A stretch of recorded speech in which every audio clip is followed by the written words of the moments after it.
hit that thing. Welcome to the PARAcast. I'm your host, Tomas the Boss Hernandez. Oh, can life get any better? No. Could it get worse? It sure can. Will it? Let's find out. We don't know.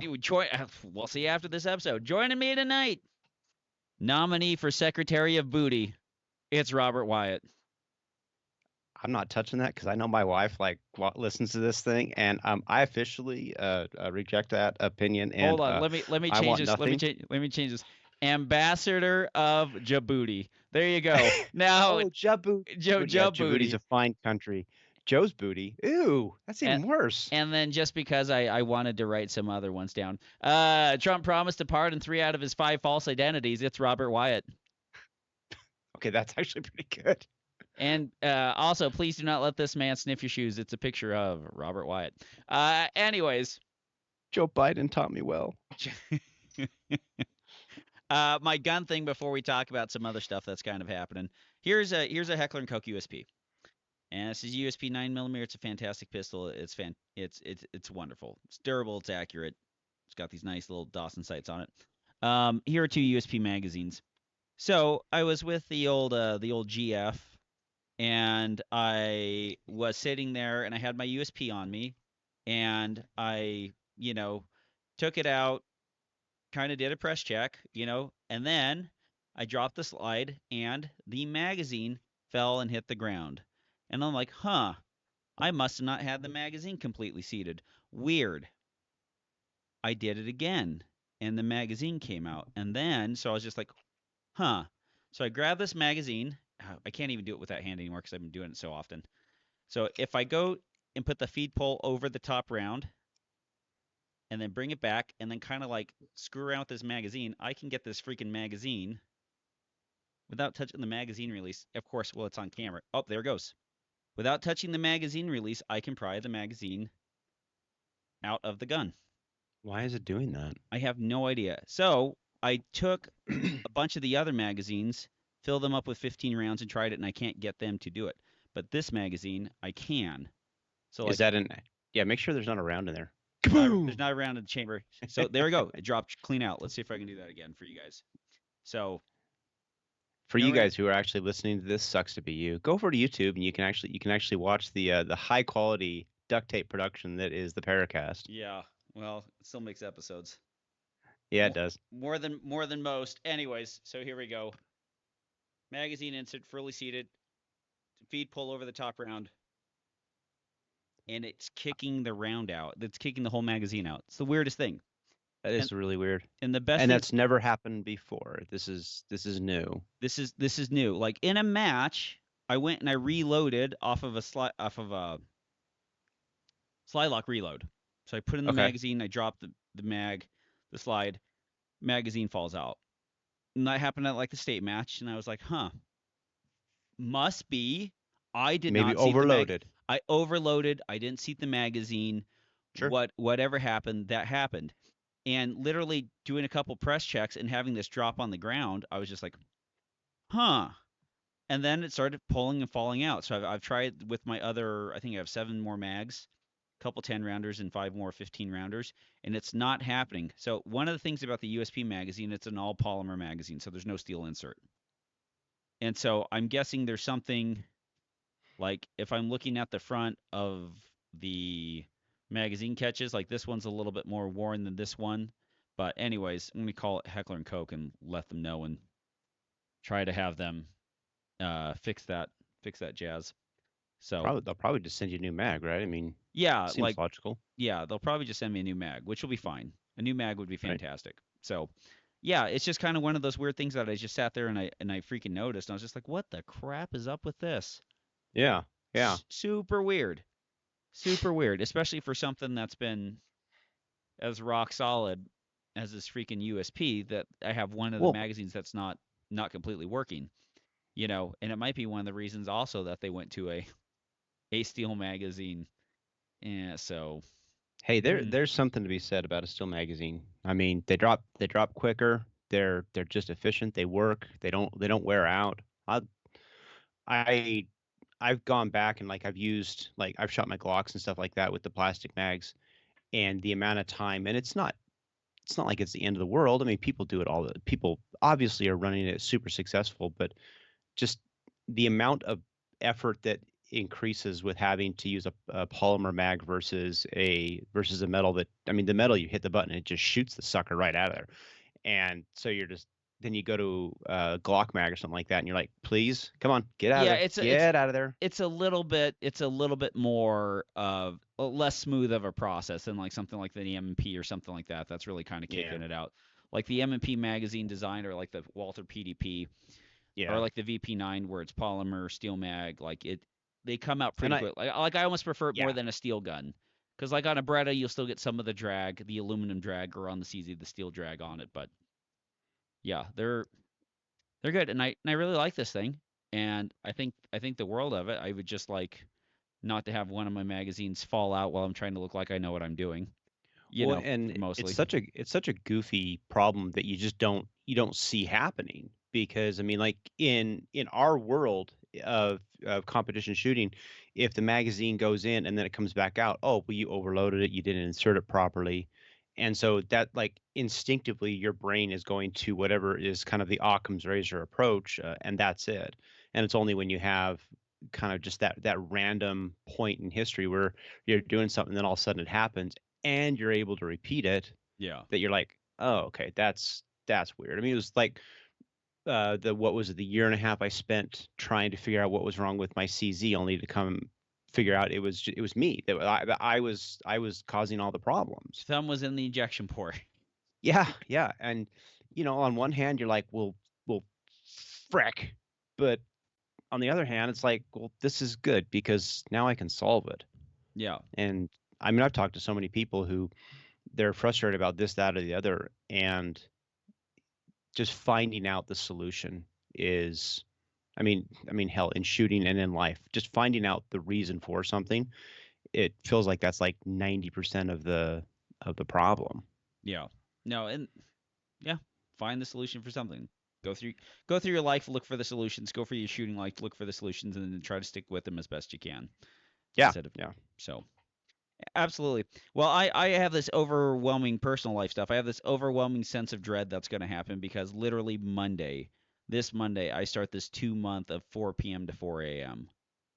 Oh, Lord in heaven. Yeah, yeah. Yeah. I'm And not. she It's and does she do graves too? no, no. Oh It's good boy. because we don't want to see each other anyway. Any After that election, I can't see your face for the next 4 months. well, it's gone better since then. Well, it's never gone bad. That's the horrible thing about doing the shift. Anyways, enough about that. But like Robert sends me a message, the message that changes every young person's life, which is, Hey, hey, Tommy, my, Mercedes is looking for a job. Should she work for UPS? yeah, And first, Tommy's first response is, "Hell no! Screw those you don't bastards." want to do this. Well, like, I always have the joke with UPS every time a new hire shows up. It's like it's 2 weeks or 20 years. Like that's generally how it's gonna go. Like most of the time, like you're either not gonna make your first year or you're gonna Mhm. be there freaking forever. And so, we had a conversation with Mercedes about being a driver helper and doing all that jazz. And Yeah, and she liked the idea of it. yeah. And so, anyways, like Robert doesn't know this part, but I'll fill him in on this. So, like, we talk about doing the driver helper thing and get her all squared away and get a referral going. And so, like, there's a referral bonus. And for the Provo Center, it's been $250. And every time I get a helper and they get referred to UPS, I go, hey, I don't need the 250 bucks, but like, you could have the 250 bucks for doing this. And like, that's an extra, like, day and a That's half cool. of work. Like, that's a good 10 hours of work for what they're getting paid or whatever, they're 22 or $23 an hour doing that thing or whatever. So anyways, we do that. So I go into work and I'm like, hey, got this referral. We do the referral on the company computer, processes a little bit faster, all that jazz that happens. And then the supervisor Alana is just like, what center? And I'm like, put her up at LKE, put her up at Lake, the regional building. And then she goes like, okay, I'll try to put her up for Lake and for the Salt Lake building. And then she goes, that's $1,000. And I'm like, for who? And she goes like, for you. Whoa. They need people so bad it's $1,000 referral. And Tommy's buying a gun. well, I'll give Mercedes half. I don't need that. She I'll put doesn't. She doesn't even. I mean, in all honesty, I mean, first of all, that's awesome that you would do that. That's super cool. Having said that, she doesn't need the money. What she needs is something to do. And that, I mean, that's, I mean, she is in a unique place in life where she financially doesn't have to do anything. yeah. That's a nice place to be. But her ADHD won't let her sit around because she'll just turn into a worry wart of like, all these things are going wrong. And where she's working right now, she works for an animal rescue farm kind of situation, and loves doing that aspect of it, except for just the amount of just the drama that is associated with it and the things that they want her to do that she just doesn't want to do. And so she's like, I'm going to find something to do come wintertime. And I was like, well, she's like, I could go wait tables, and I'm like, you could do that. I mean, that's an option. I was like, well, what if you drove for like did packages for Amazon or UPO? I have a friend. I have a friend. He could do that. Yeah, and it's honestly driver helping is like the funnest job on earth because it only requires you to make eye contact with the driver and have him point like box here, door there, and then you go and you do it and then you come back and then like it's like as long as it's not like absolutely miserable in like a 12-hour day, it's not a bad gig. Well, And and so that's the funny thing for her though, because like what she does already is sometimes a 12-hour day out in the freezing cold or the blistering sun. And she always deal with people, which she absolutely loves talking to people. And so she has like, the Karen-y types and yeah. then just the happy, cool people. And in a lot of ways for her, she's like, you mean I get to talk to somebody for, 8 to 10 hours? That's cool. I get to run around and deliver and like put packages and stuff. She's like, I do that all the time. I'm carrying feed bags all over the place and hay bales. I'm like, cool, farm tough, Yeah. And Yeah. so it actually it has the potential if, and we'll see, you never know, right? I mean, like maybe the first day you're like, this thing sucks. It funny It is in believe me, the driver, whoever you're working with, like that is the day. And like sometimes as a driver, you get like, oh, you're gonna meet let's think of a Lana Johnson. And then you go like, all right, well, like, and then you look up Lana Johnson on Facebook and you see, somebody who on face value, let's face it, folks, that you would not want to spend an entire day with, and you turn out to be exactly 100% right when they show up. Like it's pretty bad, and then sometimes you get people who are potatoes to talk to, or like people who are absolutely nuts, and you're just like, oh my gosh. But then like when you have like someone good, when you work alone all day, and then you have someone that's really cool to work with, it's fantastic. Yeah. And so I think we'll see how she starts. She's actually really upset because we go out of town right at the beginning of December, and so she's upset because she'll start November 25th as her availability, and then she'll take like a week off, and she's like, they're going to be mad at me, and I'm like, I think they'll be okay, Sadie. So it's not going to be the end of the world. I think they really want people.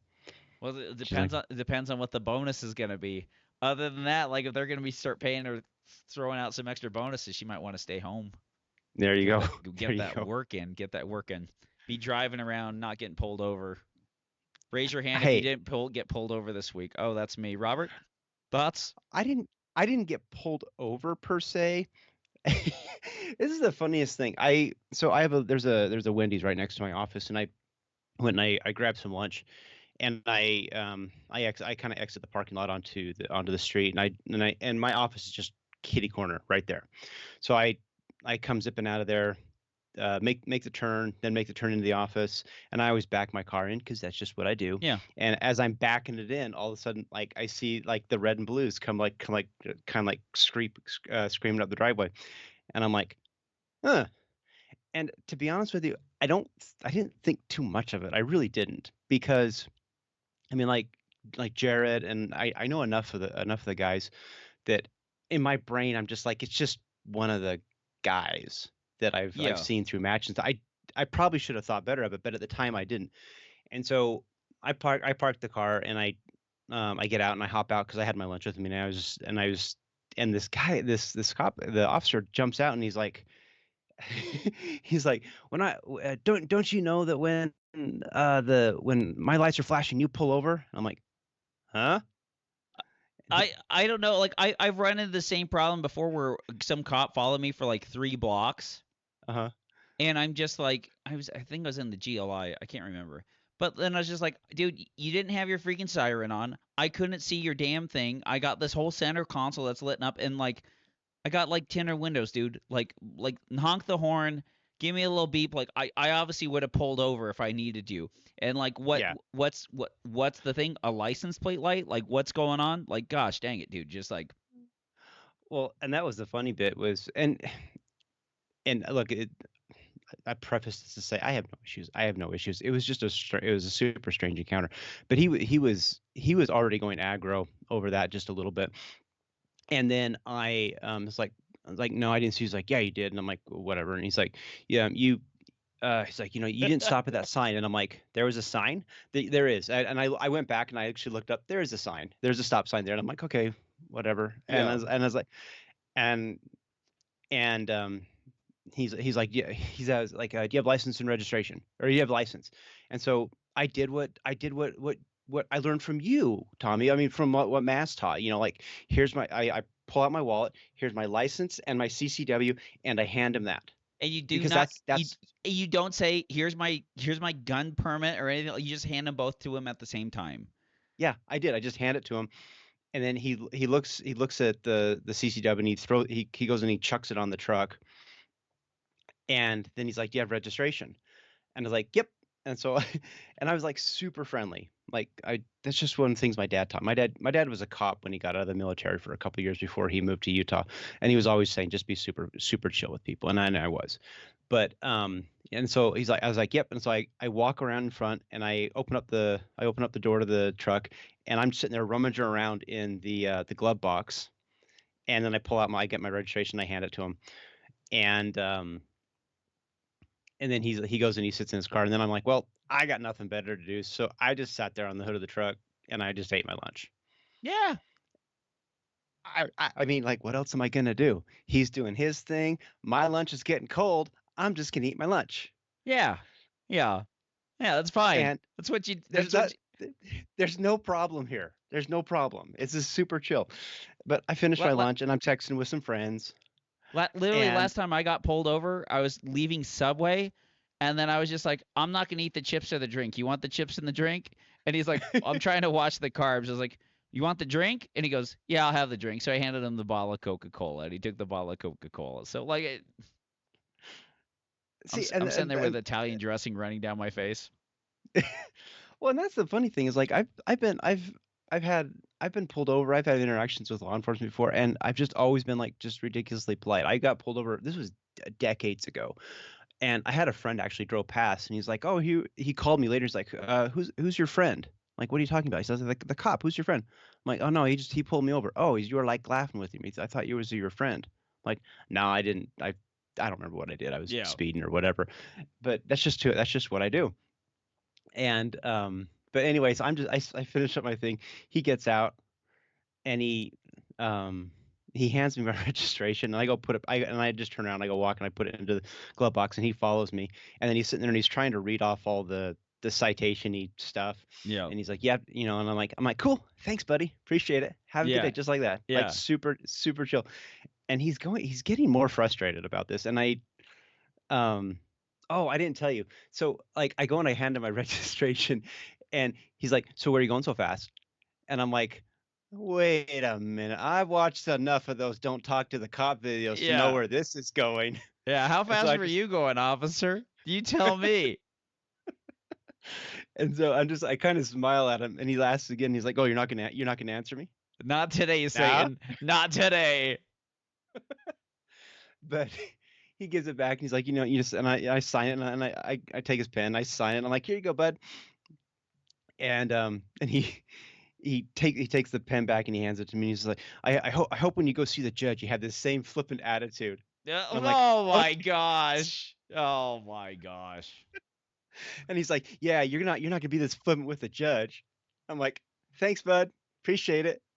And he goes and he gets in his car, and I'm like, I just start walking back into the office, and I get right to the door as he drives away, and I'm like, I just wave at him, bye, have a nice day. Yeah. But So you it got the was that. ticket. oh, I totally got the ticket. And, Y- and here's the deal, I don't actually care. I mean, yeah, it's $130. I don't care about that ticket. I mean, I'm not going to contest it or anything like that. It happened. I looked it up on the Google Earth, and sure enough, there's a sign there. Okay, cool. That's fine. yeah, you earned it. But Yeah, yeah, and honestly, like from my perspective, I'm not going. I've had to learn, and I seem to keep relearning this, but I've had to learn to not let singular events in life dictate the course of the rest of my day. You know, it's like I'm not going to let one bad event like win the rest of my day. And so I'm just like, yeah, it happened. It's yeah, not desirable, but $130 isn't going to, I mean, it sucks, but it's not going to be like this life-changing event where I'm going to like be impoverished for the next 12 yeah. years. So And I'm just like, I mean, cops have a hard enough time doing their job. And the least I can do is at least be kind of chill and friendly with them. yeah, like And I just want the joke back though. Like if I'm gonna get the ticket, like let's just have fun while we do it. Like yeah, that's what I want. I'll be like, all right, yeah, all right. Like I rolled it past. How you doing? Everything all right? Everything good with you? You got a little yeah, mustard on your face. Like I just want to have a decent conversation while I'm getting written a ticket. Because like the one thing I can't stand is like the poor attitude. And sometimes like I treat the poor attitude from like the Walmart checkers like one of two ways. It's just like I'll ask him at the beginning. It's like, hey, what's your favorite candy bar? And then they'll tell me, and then I will like buy that candy bar and be like, this is for you. I hope your day gets better. And aw, you just kind of do that stuff to just kind of like cheer people up. And then if people are like really really nice, like I'll get cash back and then I'll hand it to them. Like you just to try to make their days like mostly somewhat better. Like yeah, these are behaviors that I was not allowed to participate in, let's say in a previous relationship or not on my own because yeah. we'll die without the $20 and $130 ticket would have been like the most devastating thing ever in life. And for me, I don't it's just weird because I mean in all the like official interactions I've had like with law enforcement and stuff like that, this is the first time in my entire life where it just felt like there's this undercurrent of like I was telling a friend is like Guy's dog died or there's that something. well there's that meme from South Park where who's a Cartman, he's in his little officer things like you will respect my authority. Yeah, And it kind of had this weird vibe of like he wanted me to like prostrate myself at the altar of his superior coppedness. And I'm sure that wasn't really the case, but it just had that weird vibe. And like looking back on it, I'm like, okay, that was really weird. But there was all just sorts it was just a lot of weirdness to that whole situation. Like I go this somebody pointed this out, but it was like I present him with my CCW, and then he says, do you have your registration? And I'm like, sure. And now he lets me walk all the way back into my truck and rummage around in a glove box yeah, where a lot of people have their gun. Never checked me. yeah. And I was like, that's probably not, so he wasn't really controlling the situation. Like I said, Well, he wasn't I don't controlling the want to situation, badmouth the and guy. he wasn't afraid. Well, that's like so like what people generally will treat you to the level of competence you display in like the first couple of minutes. And so Sure, like if you sure. start asking them questions like if somebody's car breaks down or whatever, you need to go into a car dealership and they start trying to give you the runaround about like the service policy and the warranty, and then you ask like three pointed questions as intensely as you possibly can without breaking the social contract. Hmm. All of a sudden, magically, welcome to us, dear valued customer. We're gonna try to do this. It's just like, huh, interesting. Interesting. You guys didn't sell us that battery? I thought you guys sold us that battery. You guys sold us a bad battery? Well, we can take, it's just the entire tone changes with like, especially with authoritarians. Because the one thing that authoritarians absolutely hate is looking stupid in front of people. And if you can just sit there and give them like three good pointed questions off the bat, then it's just like, okay. It's like the Troy McManus things. It's just like, why do we do that? Why are we doing this? To what point? We have some magic secret rules all of a sudden. Yeah, and it Explain. was just weird, and I I don't have any I don't have any ill feelings towards him or anything like that. I really don't. I my dad taught me long. I mean, just taught me a long time ago. I mean, cops have a hard job. Hmm. Admittedly, there are some cops that are, you know, they got picked on in high school and now it's their goal in life to be the big man on campus. That exists, but for every one of those, there's 10 really great ones. And so treat them all really, really good. And until this point in time, that was the first time, like every interaction, everybody's super chill. And Every that's what you're hoping for. yeah, Let's all be chill with each other. everyone's But everyone's allowed a bad day. Just like when I cut somebody off pulling some gigantic trailer, and they're really mad, and I go, "Well, f you too." yeah, It's not because I'm a bad person. It's because I was bad to them yeah. at that time in that period because they just wouldn't let me in. And when you don't let me in, I'm not going to get off on the wrong exit. I'm going to lean. I'm going Hmm. to lean And real then we hard. play the game of I care less about the cost of my vehicle than you do about Hold yours. on a second. Hold on a second. Not my vehicle. UPS's trailer. So if UPS's trailer rolls over the back of your Hyundai Sonata, I like okay, oh well, oh dang, Tom, we're gonna give you a ticket for $130. We're gonna give you the UPS slap on the wrist. Oh Yeah. no, what do I do? What am I I'm like, gonna do? okay, thanks. I Thanks, appreciate it. thanks. Do you want me to give you that now, or should I just mail it in? I mean, I Do you guys have a Venmo? You guys have a Venmo we exactly. could use? That would have been funny. Could I just give you that money right now, or? Yep. All But right, I don't know. so People are funny. Slipsa, did you go shoot it? No, dude, and it sounds like that was a good decision because it was I think it was rain, snow, wind, all in the like same hour. Like all the pictures I saw of it, it looked like a miserable Did not day. look fun. But like Andrea's like, I want to go to breakfast. And I'm like, cool. She never asks, so we're going to breakfast this weekend. So we did that instead. And man, that woman, she's good at predicting bad days because she lucked me out of that one. I'm happy for not going to that. I think there's something to be said about an off season and avoiding shooting in really, really shitty conditions. Well, yeah, like it's freaking middle of November. Like I keep thinking it's like August or something, but it's the middle of November. Like last night I was working, well, that night I was working 10 p.m. to 10 a.m. So I Hmm. missed two absolutely terrible events I might have been otherwise occupied with, which was the Tyson Logan Paul fight, which I heard was an absolute trash show. Didn't get to watch that, thank goodness. And then also Slipsaw. Like I was planning on shooting Slipsaw, and it was just like, well, I'm working 10 p.m. to 10 a.m. I have my boys this weekend, so like I'm not messing around with that. So and then it's just like, oh well, great, two Yeah. fantastic decisions made by non-voluntary choice. Yeah, that Tyson fight was that was something else. And he tweeted about it later on and like I guess he almost died earlier this year and he was trying really hard just to get back into shape for this fight. But I mean, he came out and his the first round, he came out looking like the Tyson. I mean, an older Tyson, but he Yeah, looking like the Tyson. But in my head, it became pretty apparent that like if he couldn't get Paul in the first, maybe second round, then this thing was gonna go all the way, yep, and Paul was gonna win it, and that's what you saw, right? I mean, Paul was basically just staying out of his range, and then just bonking him, and they were just kind of like hitting back and forth, and in the end, I mean, the last thing, I mean, Jake Paul was. He was really magnanimous and he was great and I thought I thought that was pretty cool.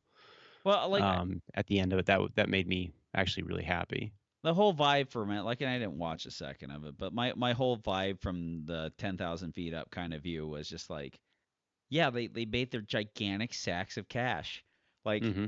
and everyone Yep. might hate Jake Paul, but everybody's watching what Jake Paul is doing, and they've been talking about it for freaking months.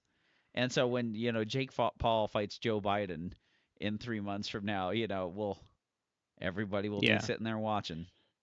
Well, and the funny thing is, and I'm not a sports guy. I can't tell you this, that, or the other about MMA or boxing or anything like that. But it seems to me from the stuff that like I've heard Rogan talk about that MMA has really kind of become the dominant thing that people care about, and boxing, while it's still a big sport, has kind of fallen to a second to them. And please, again, don't. I mean, I could be wrong on everything. So don't hold me to it. But I thought the thing that's really interesting is that Jake Paul just through his presence, has been able to create enough conversation that people are actually interested about that sort of thing, and that's kind of cool. I mean the whole point of all these sports is promotion and getting more eyes on the prize. But arguably the best fight of that entire night was the women's fight with Taylor against I forgot her name now, but the two ladies fighting, and that was that was a really damn good fight, Yep. and I was like, cool. But no, it was fun to see. It was a fun match, but I feel bad for I feel bad for all the people that actually paid money to watch that Tyson fight because it after round two, there was only 8 rounds. After round two, it was like, oh, this is what's happening. This isn't getting any better. Yep. Yep. Well, what are you gonna do? What are you gonna? I like how we got there from Slipside. Anyways, if Yeah. you would like to get somewhere, especially Slipside, head on over to Dominate Defense. Do they have directions? They don't. What they have is fantastic belts for your shooting needs. Get your Mach 1 speed belt, get your concealment belt, American operator gear, all that jazz. Use promo code PARA10, save 10% off your order. The best belts in the industry and longest sponsor of the show, Dominate Defense. Hmm. Check them out. Also, W74 guide rods. You can get more weight. Look at this. Look at this basic steel guide rod from our Beretta 92. Not even hard enough. Not even weighted. Not even thick enough. Trash. That's why I'm rolling with a W74 tungsten guide rod to get that extra weight in the front of that Beretta because 40 ounces is a whole lot better than 38. Check them out, W74 spring needs and all that jazz. W74guiderods.com. Use promo code PARA10, save 10% off your order. And check out Rune Tactical, get a +1 in your gun for the situations that you need that extra round. You see that too many pieces of steel, don't want to make that reload. That's what the Rune Tactical followers are there for. Use promo code PARA10, save 10% off your order. Hit up Telegram. Join us on Telegram where we will answer your questions to the best of our ability and maybe with a little snobbery on this episode, Robert. From my very good friend Itzik. Hey, folks, I'm looking to get some advice about choosing a red dot sight for EDC. What features should I be looking for when picking one out? I'm not really interested in the specific brands, just trying to understand what really matters, like battery life, durability, size, that kind of stuff. Also, what is your take on enclosed versus open emitters? I know enclosed ones are supposed to be more reliable, but are they really worth the extra bulk and cost for everyday carry? Thanks. Stuff I like in the EDC kind of dots. Um, EDC like battery life is big. Like if you got something that's going off every 3 months or 4 months like that, a lot of them don't even have that anymore. But like my Steiner MPS, it has an auto off after 13 hours just because otherwise it'll cook a battery pretty quick. Do you? I was kind of wondering about that. Do you think that that actually has value from the perspective? I mean, like from 8 o'clock until 8 in the morning, kind of thing, when it's not being when you're at home, sure, but if you're bouncing around in the house, I mean, is it actually or bouncing around with it actually on you? Is that auto off going to actually be off, or is it going to be constantly trying to go to auto bright, and since it's down kind of in your pants or whatever, it's Yeah, going to be constantly keep changing. I've always wondered that. I don't have an answer for it. yeah. Like I have one of the so my main carry one that I had for a long time was a Trigicon RMR Type 2, the 6.5 MOA, and that one has the auto adjusting that you can have on. I always turn that off. I don't think the auto adjusting is super great, and the battery on that lasts well over a year. Forever. Yeah, so that wasn't that big a deal, and I didn't really have to sit there and think about it. My Steiner doesn't have the auto adjusting dot, but its auto off isn't like a motion; it's a timer. So every 13 hours it'll shut itself off. And so what you can do is like when you pick up the gun, you're going to use it like you press check or whatever, press power on, and then it resumes the last dot setting. And that's because it's using not a 2032 but a 1632 battery, the smaller battery. And so like those things will kind of run out kind of quick on you. But some of the like as far as like enclosed versus an open emitter, is it worth the bulk? I would say possible like yes. Because the one thing that you kind of Yeah, get stuff I think so you too. get stuff falling on the inside of the glass on the non-open emitters. I'm sorry, Yeah, the the open I emitters, and mean the belly button lint is a thing kind of thing, yeah, right? the belly button lint. sweat or whatever like that, and then like you're reaching in to clean that on a closed emitter, you can just wipe it across the top with your shirt, and then like both lenses are generally pretty fine. And then of course rain and all that other jazz that can happen. And the one thing that's really good about the closed emitters, the one thing that's super awesome about them is the mounting isn't top down. The mounting is normally a cross bolt, and that cross bolt could generally be checked directly by you by just sticking, the Torx wrench in and testing to see if it's actually adjusted like the 509 and the MPS and the acro. And then so you're What not is what does HoloSun's the EPS carry? Is that a top down? I have one. I I think can't the think of EPS what it is. carries it I think is it's a top top down. down. That one is a top Yeah. down closed emitter. Yeah, some of the bigger ones are going to be the crossbolt ones. And so if you have a Right. direct mill for the crossbolt, it's basically one bolt in there that you get to check, and you don't really have to screw around with it. But yeah, I would say like an EPS carry, it's a really good carry site. The Holosun EPS and the 509s, those are really great, great I closed like my emitters. EPS carry a lot. I've been very pleasantly surprised how nice of a setup that is. For the same reason, I like that it's an enclosed emitter. The the the battery life on these, I don't know how much of an issue that is or isn't. I think the battery issue to me is like how willing are you to properly actually take care of making sure that you're maintaining the EDC gun. If you're in a place that just doesn't have access to batteries, then that's going to obviously be a bigger issue. But if you have a ready supply to 1632s from Amazon or whomever, I would just get in the habit of just changing them on the regular. The, Yep, I mean, I think they'll every last. It's couple probably months. safe to say they'll last 3 months at least. At Yep. least. Like on my So keychain, just I change them. have one of those little Sig Sauer keychain things that has like a Oh flat yeah. head to adjust, and then Hmm. inside of it carries another 1632 that you can sit there and have. Um, yeah, like the battery thing, if 2032 1632s are pretty cheap. You can buy 'em big packs and kind of go through them. But like definitely the days of like the Delta Point being used with its 3-month battery life at best, you know Yeah. that's probably not something that you're going to go through. But like a great emitter like the Steiner MPS or the Holosun, like that's going to be fine. That's going to suit you for a long time and be a great carry optic. So would you say from your experience in your opinion that fully enclosed emitter is for an EDC is kind of like a must have? I would say for the one main gun, I prefer it. I don't think it's the durable's number one. You can have it enclosed as number two. Like the first optic I ever bought was that RMR, and that RMR is still great. Lives on a P30, and it Hmm. does conceal better than a full size Steiner on like the VP9, or when I have my full size Right. Steiner on my Glock 19. Like an RMR is still going to carry a lot better than that. But the EPS, like especially like the EPS carry, the smaller version of the EPS, like that's a smaller footprint, and it works pretty well. And so if you're going to carry that on something like a shield or like a Glock 43 or something like that, or even take something like a gun like a Glock 26 and mill it down to that EPS carry, like then you're kind of getting the best of both worlds. Yeah. If I'm going to carry it I know for me personally, if I'm going to carry the gun, I'm I used to not be, but now I've pretty much become pretty much exclusive to the idea of having an enclosed emitter. And it's only because I've just had a couple experiences out at matches where the emitter on my SRO has gotten just gobbledygook or some randomness Yep.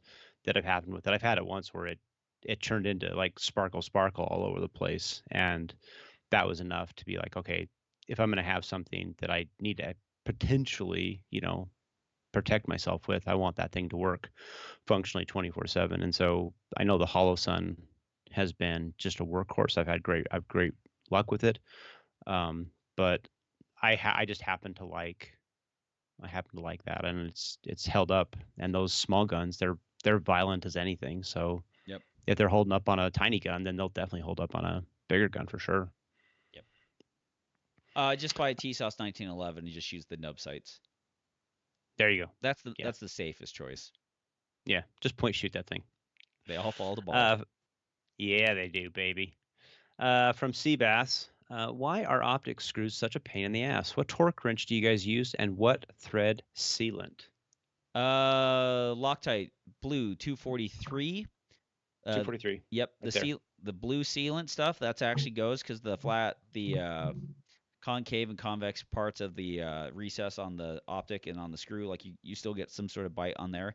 And the wheel or fat wrench is still what I'm using. A Me too. a digital wheeler fat wrench would be kind of cool, or a Oh, digital. that's what I have. I have that version, Yeah, the digital version of that. I have the old analog version. I mean, it still is fine. It still works. Hmm. The one thing that you really have to kind of worry about is like, yeah, there's over tension in those screws, and definitely under tension where they can walk out. Like 13 inch pounds is about kind of max, and like 15 on like some of the bigger like T10 or T20s. Those are pretty good, but like a lot of the cheapness kind of comes into on the screws that you kind of get sent by the factory too. But like you can go on eBay or whatever, and you can find some pretty hard screws that might be as hard as the steel that slide that they're going into or the plate, and those will be pretty good. Just to make sure they're not harder than the slide that you're actually putting them in. They shouldn't be. But yeah, like a good set of screws on those things will make everything kind of work out. But a lot of those designs, like the plate designs, which the plates don't bug me as much as they used to, but some of the issues with the plate designs is like the amount of threads that go from the plate into the slide is very minimal. Right. So And that's a much bigger factor when it was a bigger factor when we were using the aluminum plates, yeah, where they've gone to the steel. They just have a whole lot more structural, what do you call it, integrity, I yep, guess. And so they're not nearly as bad. But man, there's something to be said for just direct mounting yep, an optic on there. But even then, dude, I mean, get on eBay, go to McMaster Car, wherever, and buy a box of like the 50 count of the screws, yeah. You get and pretty hard and screw too. yeah, and then replace them twice a year. You got 25 years. I mean, well, as they divide in half, what, 12 and a half years, right? Yep, I mean, they'll last you a long time. And I mean, hell, the optic will be gone before you run out of screws for the thing. But I find, you know, what's actually really funny is it was only like maybe a year and a half or so ago that I actually realized you should witness mark your screws to see. And I look back on it and I'm like, well, that's just obvious. Everybody should do that. I didn't for the longest time. I never did. I'm just yep. like, I just, what is it Jared says? I put two Ugga Duggas on it and I called it a day. Yeah. Well, like like on the VP9 with the MPS, like I can witness mark, and that's the one screw I sit there and I have to look at. There, I know there's no screws underneath or whatever that are sitting there going to screw with that thing. Hmm. But like, yeah, witness mark, like it's much more complexity added to the system, and it's just like when you'd have adjustable irons, you'd witness mark the adjustable irons because they come out of adjustment, and you can do a lot of damage to your threads and your optics when it comes flying off the gun, in recoil. Like I've had that happen to me. We call that the Rob Chavis effect. It's not the best feeling, and the struggle bus of like trying to hit stuff when your optic isn't actually secure, that sucks too. Yeah. But no, I think, I mean, there's a lot of different. He asked about like the blue, the 243 and stuff like that. I've seen people use the red stuff. I had one of the kids in our neighborhood came over and he's like, "Hey, I couldn't get this off, and can you do it?" And he brought it over and he'd stripped the piss out of it. And I was like, "What Loctite you used?" It was the red one. Yep. And I was like, "Okay, first of all, you need a dunce slap upside the head, I mean, but you can use it if you want to use a blowtorch and maybe some screw extractors to sit there and get it out. And this is why I'm such a fan of like the T15 head screws. Like I'll go on eBay, if McMaster Car or something doesn't have it, like and buy like a $10 set of screws that will be the right thread pitch, the right length, and then they'll have a T15 head, just so I yeah, can get, if I have to, really not to screw it in, but to unscrew the thing, that I have a proper amount of grip on that screw to sort of back it out, especially if it's like an optic or a system that I'm going to be taking the optic on, taking the optic off, taking the optic on, off, trying different things like that's way better. So I have a couple of these sets for these delta points these Delta Point Pros I have, because I would take them off and then put them back on, and I want to make sure, like, you know, the screw and the setup and everything could be torqued down properly, and it's not going to snap a head off or do any kind of crazy stuff in case, like, it seals too tight or whatever. Yeah. No, I don't know. In my case with Noah, I I ended up, I don't remember who told me this. Maybe it was you or somebody, but I actually took a soldering iron and Yep. basically stuck it down on the thread, and I just left it there because I guess the red Loctite will bake off, Yep. Yep. and it eventually did, and then I was able to use a screw extractor and get it out. But man alive, I like this 243. I've used what, 270, not I've used 242 and Vibratite, but the one that seems to have just been the best was this 243, and I don't know what it is about it, but it just seems to work so much better. Yep. It's good stuff. Yeah. From Alex Went, how do you help somebody stop shooting low left? Well, tell them to stop being left-handed. I mean, if a right-hander shooting low left, oh man, they got problems. Wham! Low and left grip. It's all it is it's grip. It's your hands turning on while you're pulling the gun, while you're pulling the trigger. So it's like, for all the YouTube people, it's like I'm gripping the gun. I go to pull the trigger. As I pull the trigger, I feel like the tension of the trigger. My hands grip, and then that's gonna pull the gun down low and left. And the other part is too, is like you just gotta have them feel the trigger. That's Yeah, the one yeah. they have to learn how to break the trigger without disturbing their hands, but not rushing through and just slamming down the trigger all the way. And then once they kind of feel that tension right before the gun breaks, they take out the pre-travel, they get on the sear wall, they feel that tension, and then they press that while keeping their hand still, and then the gun lifts instead of shoving straight down in recoil. Then like you're getting somewhere with them. But until they can kind of keep their hand still and then manipulate that trigger by doing like the exemplar drill or something like that, where you put your finger over their finger and you teach them how to pull the trigger, and then you carefully watch them and critique them every time you see them pull the trigger. And so they stop running through that trigger like that. You'll start fixing the low left. And then once they kind of understand how the trigger works, then you can watch them slap the trigger because they're manipulating in a way that's not going to cause them to dive the gun down as much. But hand tension will always cause the gun to dive down. Yeah, I remember this was a bit ago, but I think it was in a TPC class. Ken Nelson said, take your magazine, insert it, rack the slide, drop the mag out, put it in your pocket, and then I want you to. Then he said, fire 2 shots, but like doubles shots, not like bang, do do do do do do bang, like fire like you're actually going to fire a hammered pair, bang bang. And the point of the drill was to make it a visual or like a physical visual understanding of what you were actually doing, where you're breaking that shot and you were breaking it low left or low right. But because the recoil was happening, it was being masked.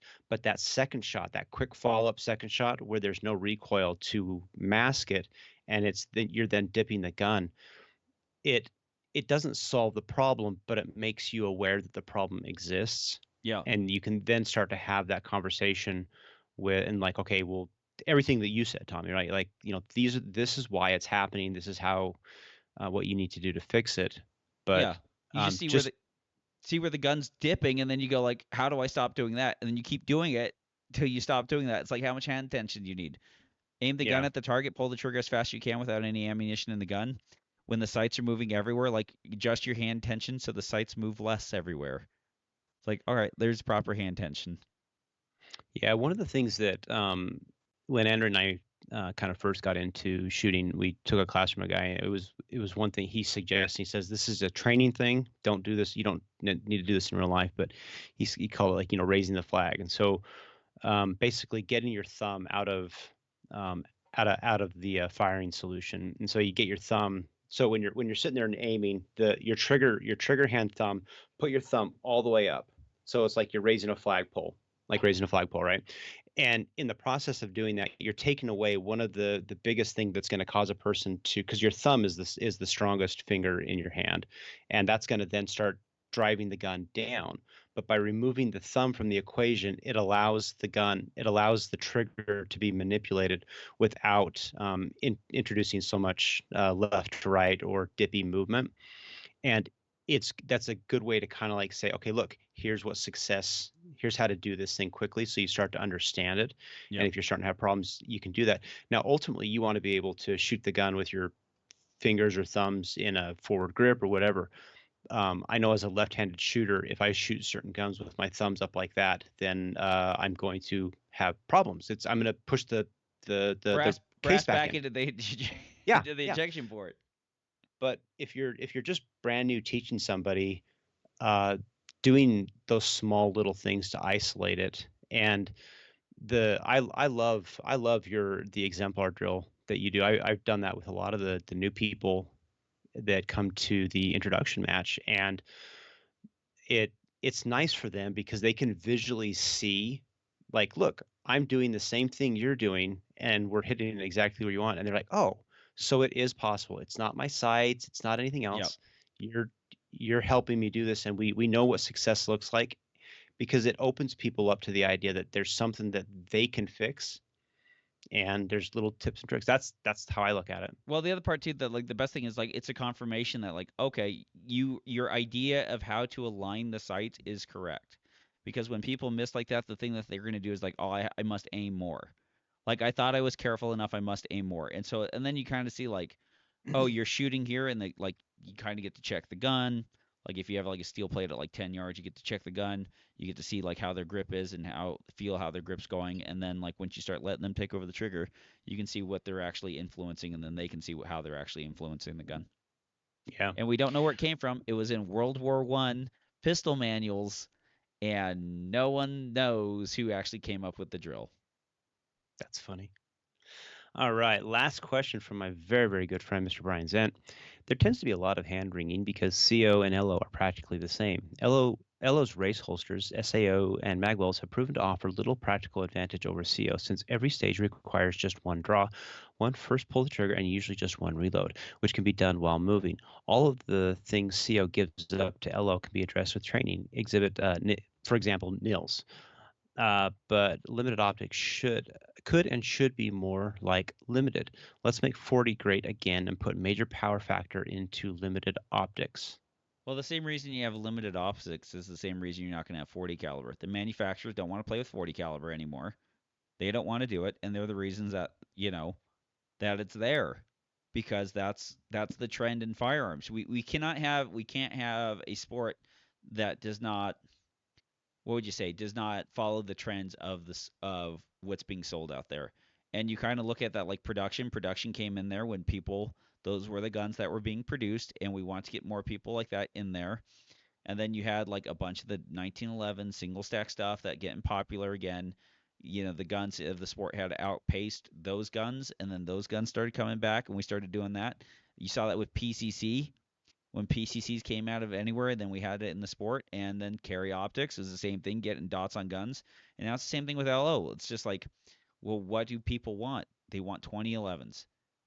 2011s are the guns that are at Shields, are the guns that are at Cabela's, they're the guns that are at your Sportsman's Warehouse. That's that's what's there, and there's basically no difference in the divisions. A magwell and a race holster. Yeah. One of the things that you kind of have to realize, we have these 2011s that the Prodigies, the T-Sauce, all of these small kind of like, The entry where the level. heck, Yeah. very entry level. They're all chambered in 9 millimeter, and the question is, why aren't they doing it in 40? Well, there's a couple reasons for it. One of which is the very observable fact that nobody wants to shoot 40 anymore, outside of this little teeny tiny game called IPSC, USPSA, where, I mean, the amount of people that Even actually shoot it's that are dying. like point zero Yeah, zero it's zero zero dying zero there. zero. Yeah. Yeah, and they don't want to shoot it. But then there's the other thing that's actually very true.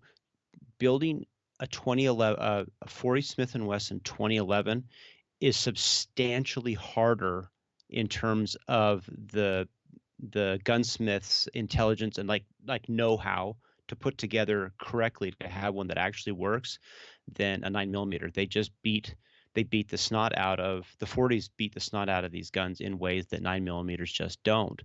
And so you're able to have the T sauce. The reason that all of these small companies are coming out is because they can make a 9 millimeter 2011 that the mass market can buy, and maybe they go and they change out some parts from EGW, but it's still an extremely viable platform. You're not going to get that in a 40 Smith and Wesson, and I understand that people want 40 because they have a 40 gun and they just want to slap an optic on it.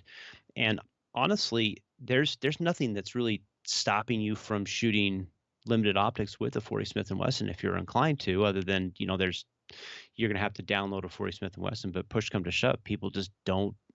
I don't think people want it. As to whether you combine the divisions, I don't know. That's a really hard question that I have heard a lot of really smart people make some really smart arguments for, and I know that I sound like I'm sitting on the fence, but Carry Optics still has an equipment list, and so where do 2011s kind of fit into that from these bougie one-off manufacturers? Do you get rid of the production list for Carry Optics and essentially turn it into an anything goes? At which point we just have Yeah, it's just modern nine slide right millimeter. It's optics just modern 9 millimeter open then. At that point, like functionally. yeah, if you just say like, oh, it's slide right optics and it's 9 millimeter. Okay, Right, right, that's the difference there. Like my thing has always been with the separation of the two divisions was 15 round carry optics, big sticks for the freaking LO guns. Like if you sit there and you go like, all right, well I'm gonna go in there, I'm gonna buy a Walther PDP. Okay, go buy your Walther PDP, get your plate. What do you get sent with? You get 17 round mags. Sorry, 18 round mags or 15 round mags. Like load it to 15 rounds like production. Like we can count 15 rounds in production. We can count 8 rounds. We can count 10 rounds in single stack. Like just let them have that. And if they right. show up with a bunch of extended magazines and they want to shoot more, hey, guess what? We can move you into the limited division. It's no different from the production argument that we used to have that limited minor was actually the most new shooter friendly division that we actually had in the sport instead of having to Very get a much so. bunch of magazine pouches and stuff and go and shoot in production. Like we can just turn LO into that, and then like heck, no magazine wells, flush fit magazines and all that stuff and carry optics. That would be great. And like finding another reload in some stages and carry optics would be a lot of fun. But right now, I think. like you can just, especially with the practice score competitor, like your friend shoots LO and you shoot CO, like there's no difference. You can just Oh like yeah, what the if hit them factor into guys. just They what if them into your they divisions. actually they talked about that, Tommy. They were, I think they were joking around a little bit, but they were talking about the Area 2 match and said they basically took practice score competitor and they combined LO and CO and said this was the real optics division. Here's the actual winners in Yeah, that division. And it's and I suspect it was a little bit of tongue in cheek, but it is a pretty observable reality. The thing to me about, I mean, turning carry optics into 15, and I'm kind of just thinking about this like right now, but I think before I would change carry optics to a 15 round division, I would actually change the stage design rules to make it so that you didn't actually allow these big, like 20 shots all from the back uh, stages, because I think what makes single stack and carry optic or single stack production before all the low cap stuff, what makes those so interestingly fun is having two stage plan about where you're going to drop reloads, and where we've gone as a sport of just having everything all presented from what is one or two from shooting start to positions. finish. Yeah, I mean, that to me is actually less fun than production when we had stages that actually kind of like thought about how would a low cap guy shoot these things. And I would love to see the rules start to reflect and encourage people to design better stages that actually encourage uh, multiple positions that have viable reload and taking shots from different places and things like that. I don't know that's a rule. Maybe it's just an education process. But if you do that, carry optics 15 starts looking really, really fun. Because right now it's you shoot a bunch, reload, and then you finish the stage, even at You start at 15. the back of the stage. You shoot on your way to the front of the stage, like in the big space. You reload the gun. Like Hmm. we don't use any of the stage. When you shoot single stack major, you're using every part of that stage and every view position that you possibly can. And like Yeah, right. Yeah. like we've taken a sport that was a practical shooting sport just because of magazine capacity, and we turned every race into a drag race. Hmm. No, And I agree. so like And it I and like that. maybe that's sorry, maybe that's the direction we're going. You know, I mean, like Well, it maybe that's is. just the world that, but there's a part of me that's like, I still like what low cap production was. I still liked, I mean, because it was a thinking man's game. Yeah, And well, when it was so dominant in that regard, it was just a uniquely fun challenge. And I'm not saying, oh, we got to go back to it or we got to force things to go this way or that. I don't want to say that. But and it's certainly like, at my age, I mean, my eyes are going to be closer to the needing the glasses than not needing them. But still 2010 in both it eyes, baby. oh, me too. Oh yeah, I'm still doing good, thankfully. It's a matter of time. Um, but no, I like carry optics where it is. I don't know how you bring limited optics into that. I just don't. Um, there's got to be some smart people that are thinking about this a lot because it's certainly a challenging answer. Yep. And Yep. so, Here's the real answer. All limited optics is 3 shots per. There you go. There you go. mm, That's how we change it. That's how like you know what, you guys want your big sticks? Fine, have your big sticks. All your divisions are 3 to 4 shots per. And then you'll change up your stage plans. yeah, who would absolutely like that would be Jared because he's like, yeah, in the time that it takes me to do three, it'll take you to, or in the time it takes you to do two, I got three, so he doesn't care. Yeah, well, like it would be fun to kind of play around with that, but like 10 rounds, 10 rounds for the sport is peak stage plan, peak execution. Like it does a whole lot for you. Like it plays the game on the most on the ragged edge. Just like 8 round major does. Like you miss one, well that was it. Like Yeah. you got to shoot clean now or you're going to do a standing Oh reload yeah. somewhere. So, And in a lot of ways, I mean, once you really get into the game, I mean, that is playing the game. I mean, like low cap is playing the game to the greatest degree because and I'm sure people would argue with this, but I mean, because now you're having to think about reloads, you're having to think about reloads, where you're going to be, how to get to there. Whereas with carry optics, I mean, I can't tell you how many times where I've just been like, okay, well, I'm going to reload somewhere and then I'm going to finish the stage. yeah. I don't even think about it in the way that I used to. I can roll up to a stage and just at this point with my experience, I'll be like, I'll reload there, and then I'm like, okay, mental. All right, let's go shoot it. Yeah. Well, low But cap, there low was cap, times, low cap, you just be like, oh, I got one left. Carry yeah. optics stuff like that's like, well, like maybe I got like 6 or 7. Hmm. Like it's a plate rack. Like I should be careful. I don't have to be too careful, but I should be kind of careful. Like Yeah. that's, yep, Oh yeah, and I think that's what made it such a uniquely fun division. But yep. the world has changed, and It's so dead. I don't anticipate it ever going back. No. But I mean, hell, when we started, it was what 10 years ago, 10, Oh 11 yeah, years ago. yeah, So 2012, that would have been 2002, 2001. I mean, in terms of like if we started in the same time period, I mean, think of all the things that have changed in that time period. yep, It's crazy. yep. And so Boys can be girls, girls can be boys. not Not anymore because daddy's home. daddy's home. Yeah, that's right. Trump's back, baby. I always like it. Just everyone's like, America's back, baby. Yeah.